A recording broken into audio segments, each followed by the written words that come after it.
tumi so da ye na wo amana bi mu eya asam kese na beba beto me say asam kese bi e ba beto no wanya case ye da asam beto anaboko ye bibia ma ya chiwato wo amenem eye very dangerous thing obi nso obeso da ye na wo awufo omo owu edawso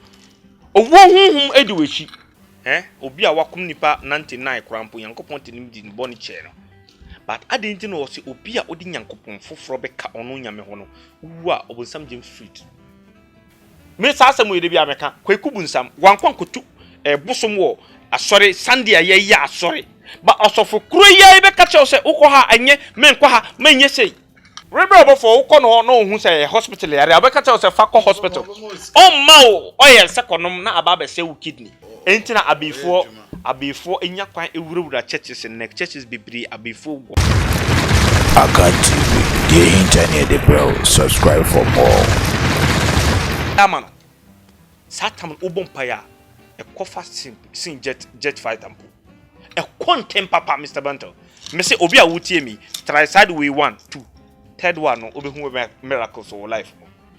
and secondly me ma tips bi me patcho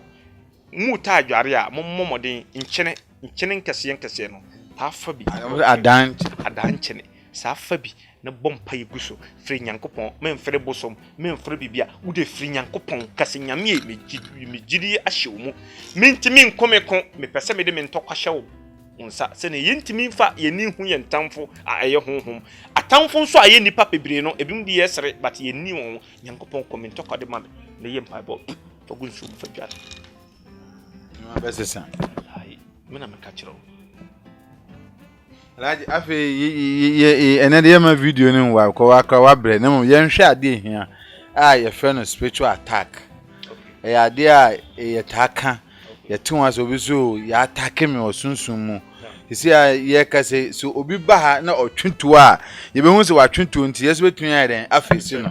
na se sunsun mu obi attack me a how do I see na sanity me da sin yami nshiraw so o spiritual attack na spiritual attack wa uhunu pa oye uhunu dentina me so me uhunu me be wajin asi bibi so de be mu hu se o spiritual attack ebi ndi sen obetuma so daye na kramai di wichi o dayim wo be sore so bo se na wakoma ebo what did they make an attack a spiritual attack obetuma so daye na asojafo kutatuo di wichi gidi wo nwura mu dwane tumirika tawo a spiritual attack utumi so daye na police fo gidi enu tuo tese gidi wo huri fadan so na we a spiritual attack ba omo ta som nyankopon eye mpaebo eye sadaka enya spiritual guidance obo se bibi se isi a obo hu na we huri obo se na we tu bibi se asipe na obo gidi obo hu na we tu obo se na wa fly mpaebo na obo se na wa fly sam mpaebo no spiritual guidance sadaka and the bema won tabai bibi sa sipa obonse no wetu asama mi ke nkrofo bebrebe testify wo de me ka no ho but should I be wisa onhusa anasa wo mame e bompaye maw ana o papa bompaye maw ana wo spiritual godfather papa bia o ye nyame kwan so nya bosom o bompaye maw kan Quran freudi nyankopon asemesi on nya bibi mame dio nti nyankopon boa no bon ho ban o tawo kini mpaye boa wallahi ubun se bibi sa sia e wodaye no mu no ubun se na wetu ubun oh na wonam soro ade a mi kai wallahi ye research en nkrofo bibiri so testify obeso daye na owo pese ka ubun se na nyankopon ama otsam tumi bi na wodi etua na bibi na wodi obetuma so daye na wonu nkrofo be ase gidi obetuma so daye na wonhunu bibi ase oba bia na be ma nanim huhu bi uyem tumi hwewe odaye no mu ubonu wa bebirim na wa sore nkoda korampo no esade ne timi so aduru anado musa akola no wosu enye ne yem ne ye ne ya enye ne ti enye yare but no osu nyina aya tax obetuma so daye uwie school nyenне but na wo school da mu obi biara obeto sa daye no sa wo school mu hwe wa bra bosa na ete it's always setbacks okwa na wa sansa wuji ese wo ko winima obogunsa wa sansa wuji ese wo ko winima na wa sa ba sa wuji ade papa nche wo wa kwan so otumi so daye na wo kurom otumi so daye na wo kura dada bia na be bia wote kurom nyina a spiritual attack otumi so daye na unnam kwaye bi mu wonde wasam ye mobo woni nam kwaye mu te se bebia ye de wo hyebre ahye no enya easy wonjira utimi soda ye na wo nsuo mu mi busa wa asem o se wonante nsuo mu a se na etie utimi kontem te ewu wetina se obenya delay uya so utimi nko woni mu obi a obesoda ye wota wo nsuo mu no enya de pa ena usoda ye na wo amene mu a ye wasem ye mobo tumi soda ye na wo amena bi mu eya asem kese na beba beto me say asem kese bi a eba beto no wenya case ye da asem beto anabokọ ko ye bibia ma ya chiwato wo aminem eye very dangerous thing obi nso obesoda ye na wo awufuo omo awuwu owo edawo owo hunhum ediwechi owo hunhum ediwechi obi obesoda ye bote hu awufuo owo hunhum ye de na to so te say CCTV camera no ye di owo untimely death ebeto so yare ambo ama wo nwu a accident beto ama wo wu obesoda ye na wu amusuye bebia esie nipa bebia ededa nipa obi kwat bi soda ye o mo kire owo hunhum ediwechi ya satellite dia to so edo time ato so a ye ba be mo wo wu untimely death obesoda ye na wo tiefi so tiefi ya de papa tiefi nya de papa obesoda ye basa and one thing about this Al-Karin evil spirit oma yen attacks no they are shape shifters obitma fa omami enim de wa bekon obitma fa obi opapa enim de wa ba bekon obitma fa wadamfo enim de wa ba bekon obitma fa obi enim na de wa ba bekon assuming say eye nipa na ono wo ye eye nipa na eye ominwa nipa no onim ho hwe enne obi atete ne mo remu ade ahwe ne ba amani ba ko school amana abeda no nipa tichiru before the ni maami enim e de akwa ko hunhun wodayem sofo otrofu bi malam otrofu bi spiritual person otrofu bi say ni maami na eye no wo maami na eye wa tama owo no nka obetena wo so ekun ba alaje hanu tuntu no me blame no so on the hu here na waka they are empty na esese nipa usua de wonnim ade a don't judge it real research more ebi mo hono ma onwe adwuma we ayeye enti na me da bia me da nyame ase me tena ho na me hwe citations ya talitale ho citations ya mema as a spiritual and psychic aspect ya me da me nyame ase da biara onwunimdie se ne etimo wo mpayimfo mpayimfo ho bebreu but ne ya be wo akoda kitikiti bi na nyame ase ne hene na nyankopon se o si ne hene a munyina mu ndi nechi whoever you are nyame si obi hene dinechi nyame ma obi sika dinechi nyankopon ma obi nimdie a dinechi men hwe ni age dabi age does not define maturity age enchire inshira obi ohonoma ne life mo a obai kopim se obenya 60 70 years ontena kan muda yawo obi 15 14 years no start kachi you understand me enti me am wo hai me quite young but inshira na nyankopon de shira me no be danase every day be danase papa because nyame amamnimdie emnimdie nso kasa na wo badwen ba utia uhu se nimdie ye de kasa enti they are shape shifters they can shift to any shape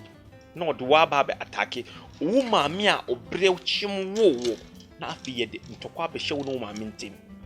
hwe maame ka asem nchiro me de bia me kan me I rather slap you with the truth than to comfort you with lie me nsuro nipa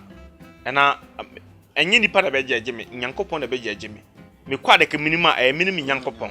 me ka no kra kire ne utame a ekye no bo se papa wi sa de na wo ka no no kre because wo ka no kre a ohu ehi and I'm not here to serve you mankind I'm here to serve the living God you understand me wo maame eye befu a tama owo no nko betena wo so eku but ebi mu a omadwen esua ewo hunhun nimdie mu no wodi wo kɔ a no aka say hey wo maame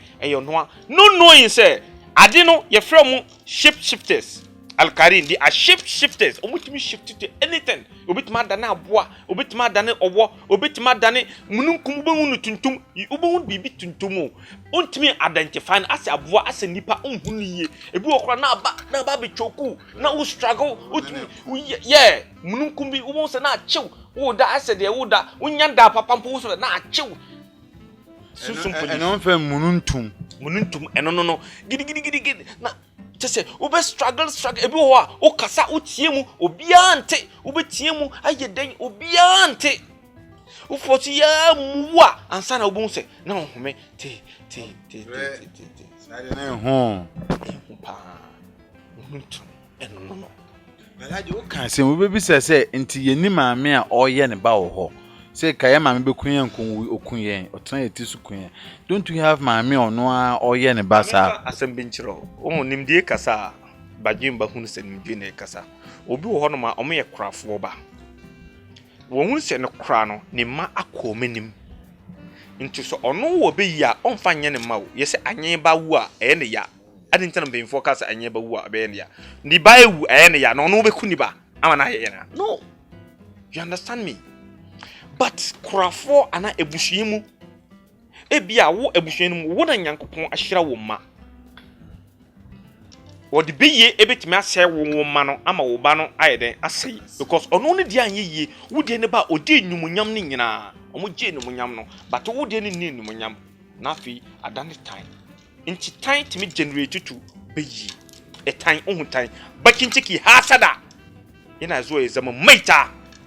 intina Nyankopon alquran no manzo Allah sallallahu alaihi wasallam al-ainu obi wo obetimi hu ade papa atade papa ka papa ejuma papa aware papa awo papa Nyankopon de ama no odinani we se keke na wase no nti mimi hu so obi se na de nyame ahyehyɛ ama me no obi ntimi nse no Quran no and the Bibles no say men kan kyerɛ wo se nyame hyira na ode ama wo no wo tena ho di agro na wo ye lelem na wo kra mu ye mra beifo eni bone ebitima se na ama wo obitimi di obi atwema Nyankopon we hyira o Nyankopon na ma mo ta kronfo omo kro no amutimi kada na mo abompa Nyankopon ma yenko safe mbra safe nyambe gade omo amoma ko safe asaba safe but uwa na atemu no wo ho wo be yama wo wunim se obi betima asore no wakwa ne ne ma asere Nyankopon se asebisi we se no mamiu tumi na obekwa akwa se no nyame na ama no sa ahoden no se onko se no there is nothing Bibie nuwa ebeye ejuma without the knowledge of God. Bibie ejuma with the knowledge of God. Ba obeye ade ase de ka ama. Ka no utwini yi a ebe cha ama. Ba wan twini yi na wudi konya accident a ewa wo jijiji. You understand me? Sound identity. Eye book na de ama obi a. Book no chiro. Na wo chiro book no mu ne wo beye na wo be kire wo mu. Atemu da no. Ye be present obi a letter de ama no ne obeye wo wi ase enini. Book ni nyame de ama wo. But de obi kire wo mu no ewo wonsem. You understand me? So men tana ho nkase hwe Quran say be ye anybody bit ma say by the will of Allah ombe say wo asay wo da chi papa enne obi wo hono ma otimi sore otimi se we na asay otimi se we ye chichiru na hye say wo nimade otimi se okusku a oni timi di first sec odi wi nipa kase wo na de dam na de asa say akoda no yamfa dam anse na de kro no ana ndamfo boni peer pressure ni ya faso ne de ase akoda no ana se wi nsa enti yenuanom a omunum wi ni niema ansam fata so wutimi nya akonya na oban bi na odi nipa ne di nkomo a wutumu se ebimu wo honum a the omuye talent omuye gifted most of them are gifted but ye fienia empe ade papa biya empe ade papa ene say one time ko kasa radio station bi Sika FM we na rasta ma we jan ho twan me o so free prison ba ne no te me kasa o na o hwe se na guy ni si kasa pa very intelligent guy na we nti ya ko jeli na afen we try also try 2 years na o ba ho na hu se san your maintenance for mu go prison most of them bibi ade a ye de ato mo so na sign ya shisha dia mo se na be ya ye be condemn omu pe adepa be fon pe ni boni pe adepa enti mentena wiase entena kwa abrabo no wiase na wo na enye kwa wiase yo ehunhun no hunam enti wotena wo kwa obi wi nso na wo abrabo aye kwa enti de omu so minji hwindi no hwe omu wie ye omu no omu wie ye nye because be anybody they are tricky tricky o so bibi afa obehu na we you na asa anwa tim na wo da fom So ni let's be vigilant. I didn't know Bible no say man in na ho say aboa wo. Ephesians chapter 6 verse 12. Medical akada. For we wrestle. Ye kasa for we wrestle. Enya honam na enya ko. Not against flesh and blood, but against principalities, against powers. Very good. Against powers, against the rulers of darkness in this world, against the spiritual wickedness in their high places. What did the American say? So whatever, what did the American say? So me feel we are seeing a tra because we are seeing na hotra, often a tra, a beyo tra. And also interest found a cocoa shed. Bibia ensem fata fa ho kokko hye bibia ye be nyame foforo bi beka wo nyankopon ho because boni ya nyankopon onfa nchew da obi a wakum nipa 99 krampo nyankopon tenim di boni che no but adenti no se obi a odi nyankopon foforo beka ono nyame ho no wu a obonsam James Street. You understand me? And there are certain things be honoma. So we come ala mimboka ho, we come bosom ho, wasi fere aljani bidin, ene chro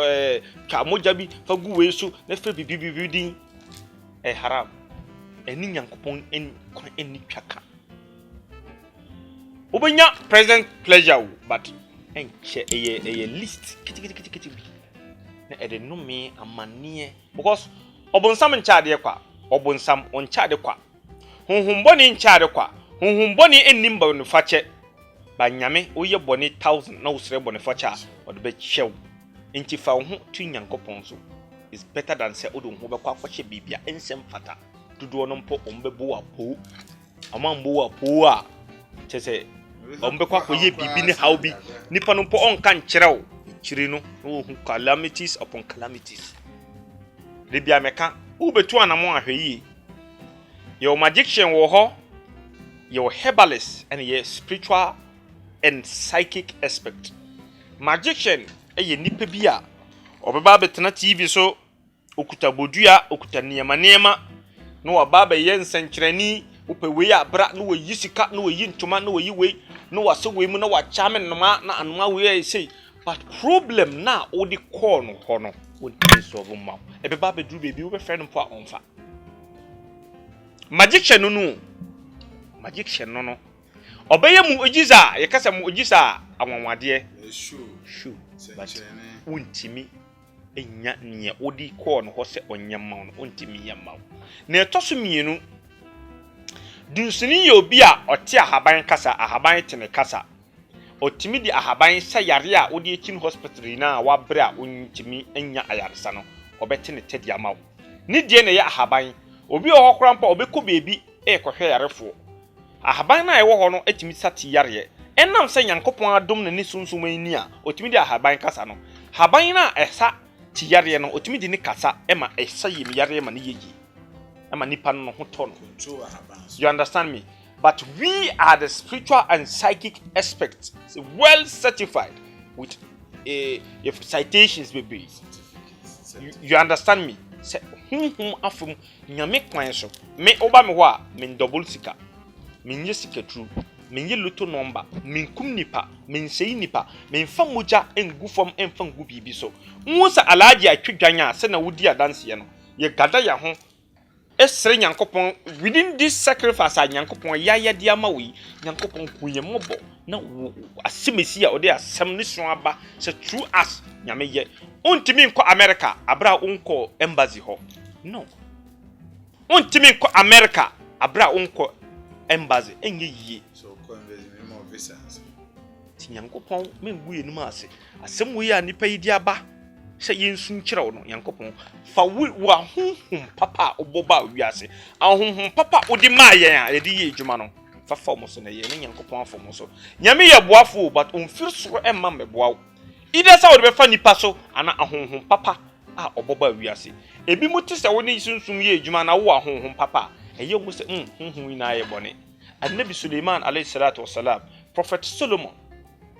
na one honhom ene di nketa ho ono honhom ene ye ne bibiara se edokra odo efu a oye whatever oye bia no na ye honhom na odi ejuma wo ye from aljannu ewo Quran mu intene wo suratu jinni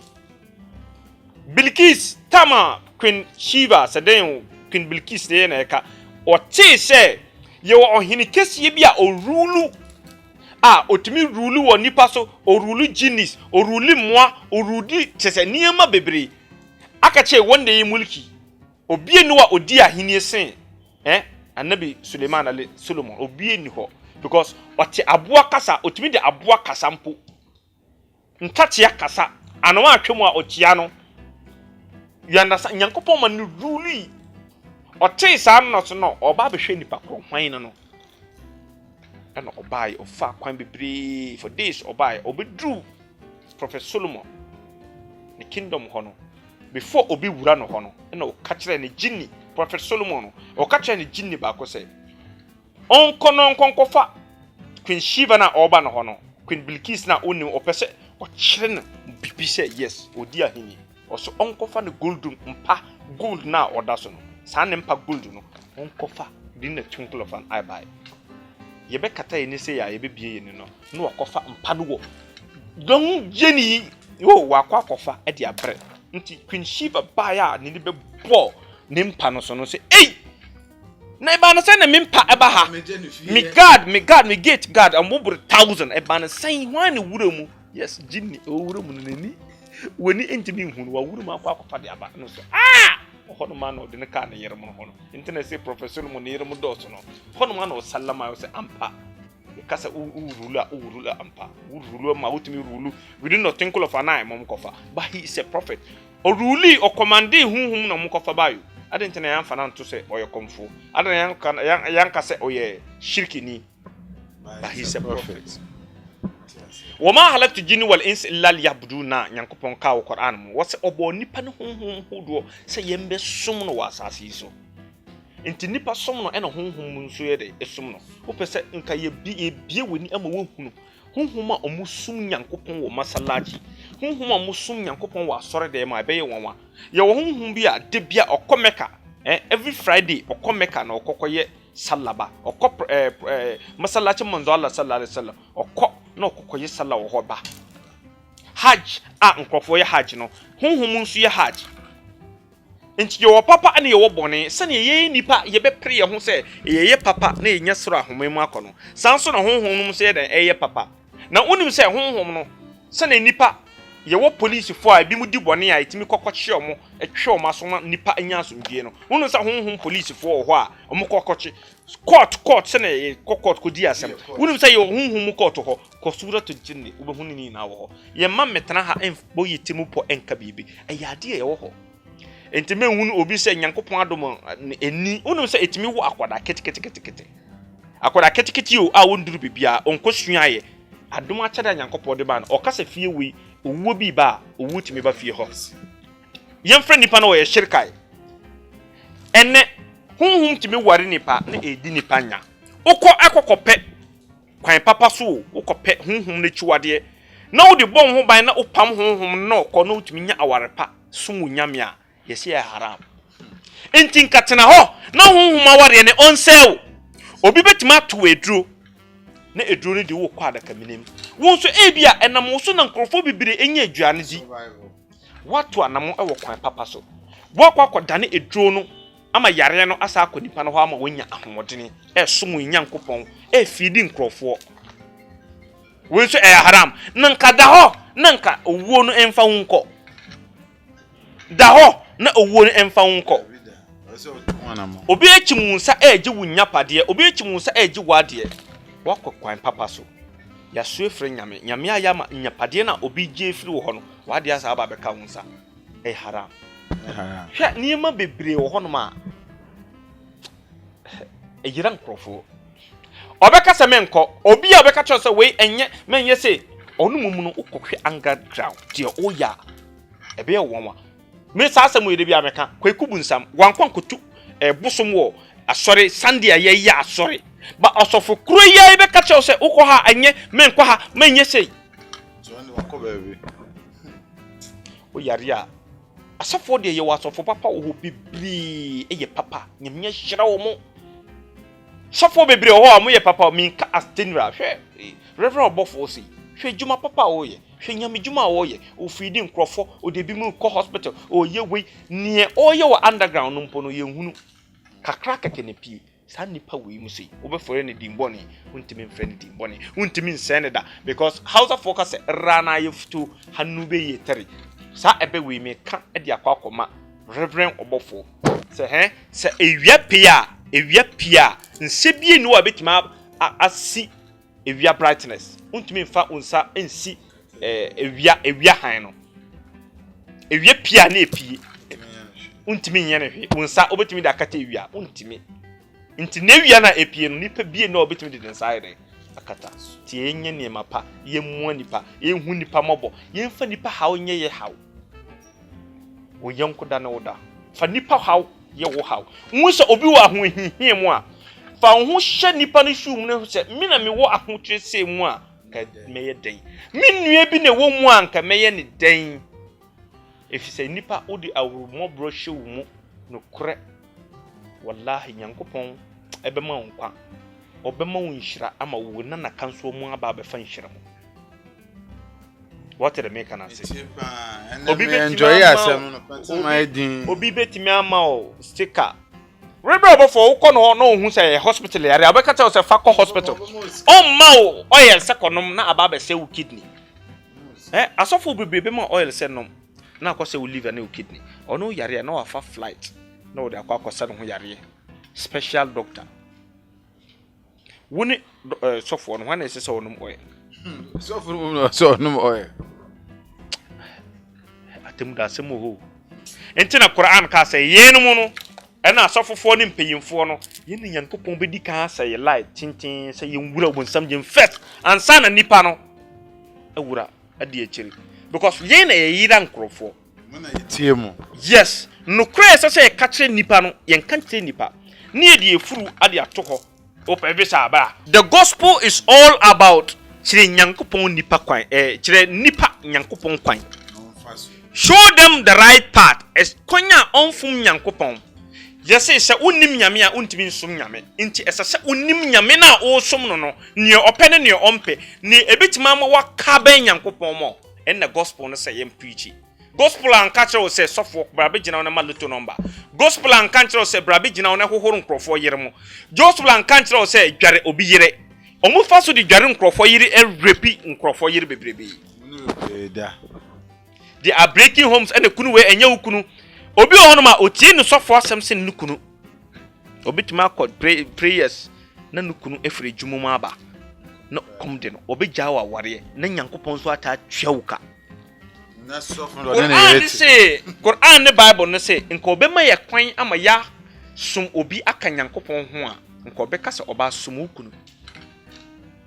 kasa oba sumukuno at the moment a bema ebe waro hwe bema waro a ayade kesi o bema ohunu me ababire o obitimi no wada aja wanyesa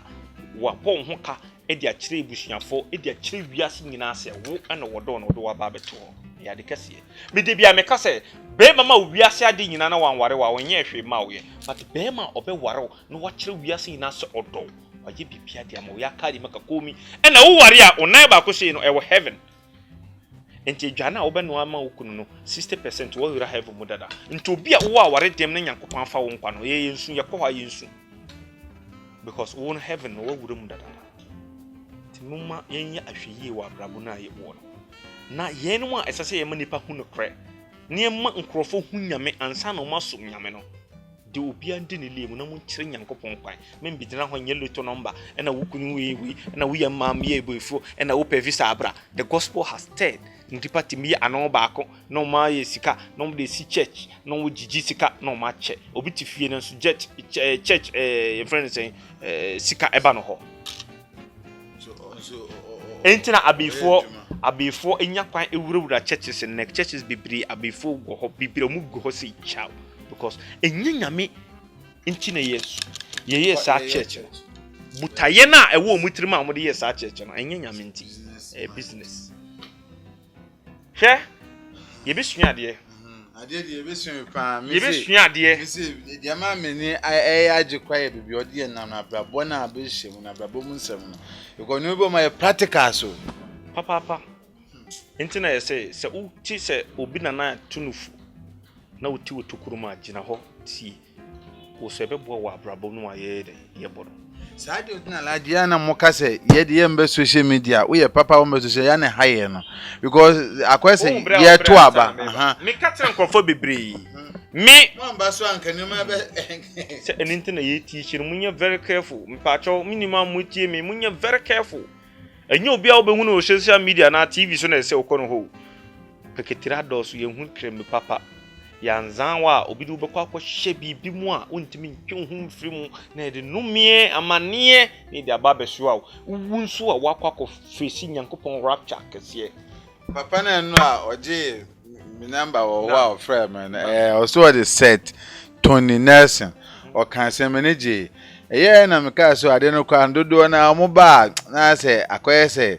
yo mu jijiji skementi e jana so no menjai me ankasa kwa na my victim me send sika ma obi kwa ma maintain ka ba still odwuma na mo manage ho na eno kwa eboa mo de omo ba bebre no me ehu fake one ne papa nti sa asem na no na asem ye medu na eno kre ye dwuma ya ye enye easy tax because wa wo kose obeji obi efi ahonhombo ni nsem no wo so no wonye free o but just say ejuma we a level la nyankopon de yeduru no bibia ye wo be fo ntebe mma ho me ma mempie obi bi say fitinu ho a obi so be fo start wani munti mumboa mi o obechi mi o obedwane you understand me nyame de yedu sam pempen so no but one thing they say me penokre pa me a metena hey menye sunsu me nipa but just aduma chede ne nyankopon ye de ama me ma kwakwa ete se chia me wo honhom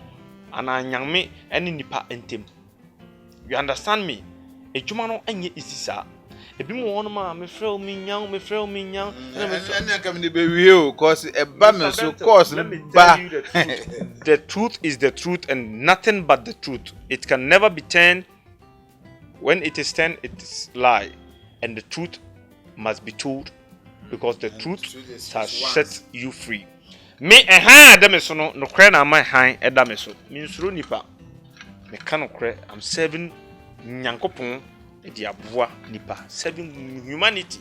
se manya ma afem de amamanya di papa menya akonta papa bia kwakobu me fa wiase nkɔhwe wiase no me de bia ye kontwarefu no e de nipa kosie ye be sie nipa na ewie na de solve lie de sie wo no na de kɔ na eja wo nkɔn wa menem no mu enti me be pa wiase ade na me de ato ade a me mfa nkɔ be biara and I'm a Muslim and I'm a preacher. I know that is real. It comes obia ko me nso me kɔ ade na me be kɔ ituma ma ye de gu me luggage mu and me kɔ akɔbu ho akonta anya bi dan anya me fie anya me cars anya me bibiara but only me on my this me nim biri wiase ejuma ya ye ejuma kese enye paira abrowaje. It's not always like sitting and receiving call. Me from my phone nja akoda wo. I don't give my phone to anyone. And when you are doing spiritual work and physical is not equal. Nsunsunye kese edem. Spiritual work yeah, make me akan before be ban no obi wo hodada. Before ebia wo be ban no nkofo ese 20 30 50 no more line or so. Metimi kan krofo 50 ejuma bom a day the more number am save no omo hunu me post always karatu Qur'ani ye sadaka we ye we always ye wo we ye wo haban we ye say this work need conscious mind wo de ejuma ma me wie nya abotre enye call ejuma no ye nye no wo phone so ye no spiritual room enti ye what time me receive calls. Me ye ejuma I don't pick call. Me ma phone no pay mem na me hu se wona wo frɛ. This ejuma no ma ye wie e pie free spiritual room ho. Ye nipa me nye aduane di. Se na be ya me nyina cha nya hoden abo nipa. Ansana I come back to course. Na maba one by one. Enti openi ya obre enti na Quran kai inna Allaha ma as-sabirin. Obi a wo abotre no abribia oni Nyankopɔn ne nante. Sanso na wo abotre a na wunya adepa. Adepa pa bia ni wiase a enya abotre na nya. Wonso obi enya adepapa eya abotre na wodi edi ekire na wodi enya. Ade a wodi prepare enya no eya ade a eye bosoma ade anasa ade a ye obunsam ade last. If it comes easy it will last. Before you get a good thing you must suffer. because nothing good comes easier. Opa de papa hun se san nipa we or papa ntin comfort gun so. Hwɛ mama kan kyerɛ I won't say it behind me. You see Mr. Bentel, I'm plain. I tell the truth and go. I'm plain. Obi owa obetuma send this ka se me hwɛ ade mu ma no. Ebia eno obetuma ka se kyena me frɛ. Walla ebetuma take 3 for this na me ni pa nan kasa. Because ejuma bi a wo me so no I want to finish, get a conscious mind. And nkrofon so be di adanse edi 1 week mpo a nipa ejuma de me ye. Hwɛ mu na ne wo bia no mama ye de mama waso ate. Obi nso a me ye na ejuma, obi no a me ye na ejuma. Bibia esese me ye de koma na me nyem no. And de wo ankasa wo di adanse receipt bebrebe DHM adade obia be di adanse menji obi bibi enye abra o frame a me fada. And one thing ne say be srem krofo say o frame o problem no go direct to the point because nipa no do so obi akasa oba be kasa 1 hour 2 hour I can't me nipa you understand me oh say the hia no ne ahwe ne afa so na bibia ye kama but o frame unnecessary to anything because me need time too much. A chuma no hia me sin call no. Friend say. Ya hwe dia ye. Ama bibia ye kama ne munyam no akanyi nyina. Obi enso niwa wallahi sana me kan I repeat it again. Me ye na ejuma mandi no kra ma no. Se nipa na ejuma ye ye ejuma na wan ye ya. Ejuma e wo rules and regulations. As a doctor, obey ye bia ma wo hospital ho obema obi nso se ukwa akonom ye sei but edro no so doctor ne de ma wo no wan kwankonom a obenya yaresa. I tell the truth and be free and testimonies are eba me sendi bi ma testimonies are eba na e agro na adwuma we ba be hweru mi nse o alaji mi start dware we na aye kama encouraging pa testimonies dey bebrebe alhamdulillah ye bu adwuma ye adwuma. But no omunya ejuma we so mfa so ye ebi mu omo abo de mu abotre ma so hankuri no omo abotre ene omunya mo so mfa so no wo abotre ene nya de papa no wo abotre ene ono abobo na onum light soup ubetima no abobo sa na light soup abam enti na house of kami hankuri ke dafa dushi saro mu wo abotre obunya niam bebre azafo no ofe na obenya nsisi send this kana won tenenka but obi a me imagine sika me se me send ade ana me ye djuma ma na manye no on be post o comment na say I dare me de ana o ko aminya no dodo na ese omu hia o e bia time no obi o ma na ni case na emergency ho no se yenhwe ho obi o ma na ni the emergency nukure enna me kache wo say ohun nukure a decorated monkey can never be a human being. A monkey is a monkey. The time I me wo hunhum we just have uncroft first come first serve. Ejuma masum se me ye no. Wo jemu se o ba be ko bi fufuro so a ebe say wudi. Intina me how many times ma ba ha control stand. Wo hwe uncroft ntimi amba the time ma ba no. Dodo na ma ba no hwe record mo bi no wa ba sa dodo no da because of the ejuma papa. Me di kan we ansa na ma be so ha. Entime a me minya cost pa entime me ye ejuma no. Me ma phone me pe ihia conscious man se me hwe djuma no na ma ye djuma ni ye kwada ni bi ho a wo man phone no a no wakoyi number no obun se wo a enya no na ode wudin akwa ye niema a ensem fata na edi fin so me frankom tomagunti me ndim prepare agro me ye me niema mo fa abotre definitely ebeduru mo so asaba metima aka no adepa bia ho ye na adepapa bia ni wa ehho nye na. There's nothing good enyana gold ye tutu form ni ye tutu ko ni egusu hwehwe wonni abotre a wontime nya gold sa na etie ade papa bia ho ena timunya abotre na mumfolo eye denya ebeduru so na one thing ni say wo friends so na nya me na me no wo ye adwuma me make sure say always no enye adwuma bi na me ya menya bread mawo enye adwuma bi na meye na mentimi mben phone na menya bread ma metima kasa frame 1 minute it is a hospital emergency debate me aba me fi o makwa akohwe o frame nyame eni nkyere se me di watro aya butre wan kasa wo ban so obedi adanse ye obehunu aya butre ofiri ha nipa baakofo menye 10 menye 20 but me bom ho wodi nkwa bia so say me reach goals no ama nkrofo akoma so ade maye by the will of Almighty Allah. And yemfensi my last words and yemfensi na ase no waka ne nyina awie ye hu de aka biem. Okay, de meka ne say edi asedebe me Nyankopon etiefo nso ane ahwefo Nyankopon shiru bibiara ade bia ewo wakoma so Nyankopon yemma Nyankopon empeja mo free any evil act biara atamfo bonsam nipa honhomboni ahyehye amamo na ommu biara sika ommu bia nkwatenten because ope sika fatan nkwatenten no faka ho because wo sika na wonni nkwatenten a eso nni mfaso ti Nyankopon man nkwatenten na yakoma so ade onyemma ye akomase ade no nso obeya ama de se de abotwe edi ekiri ti Nyankopon man ya abotwe honhom so obi a wo abotwe no ena onya de pa what the make can say so I won't talk much munkoswa na muntie akan TV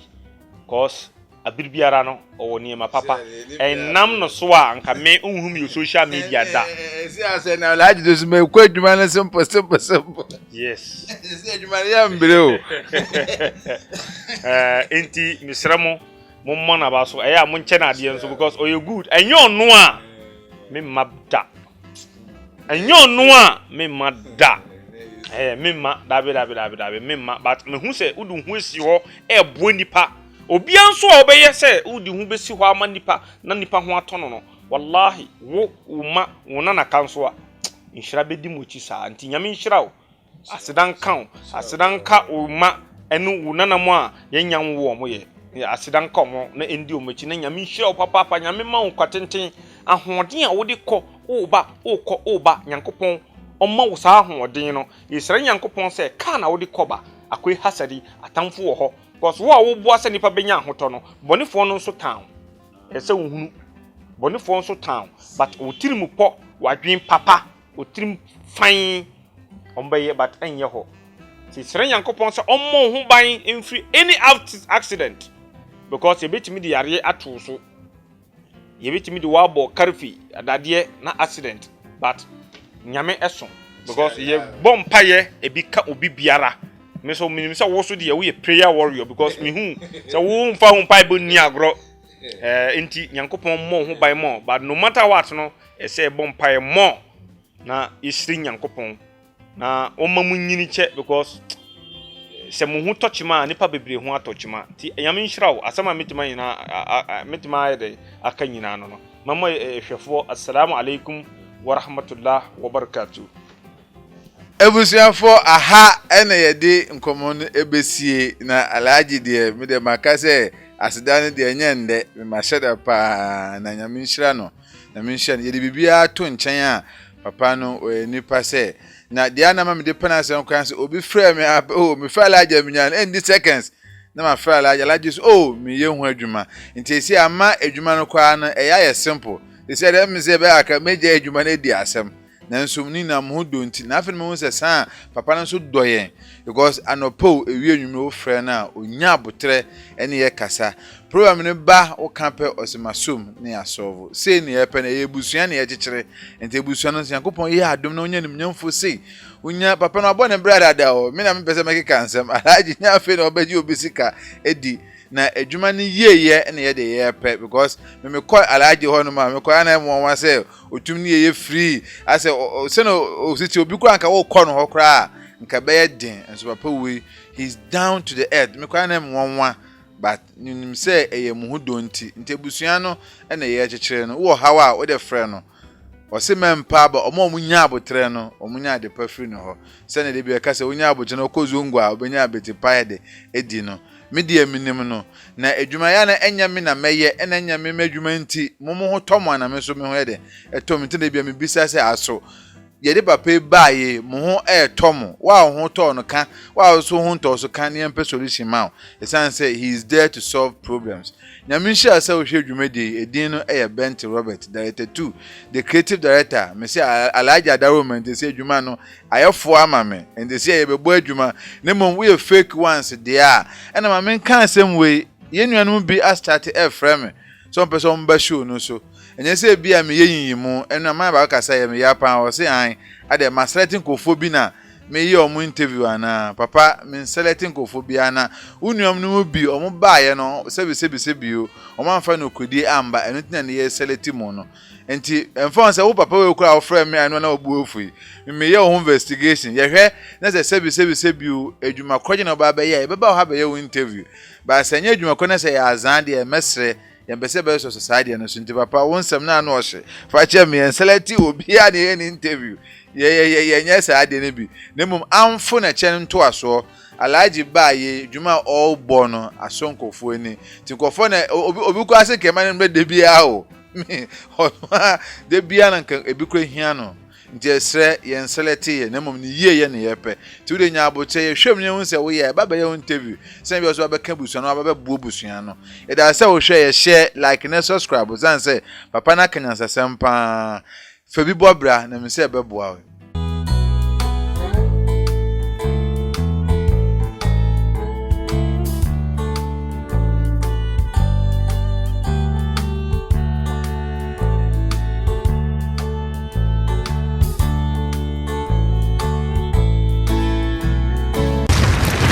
Akan TV, the internet, the bro. Subscribe for more.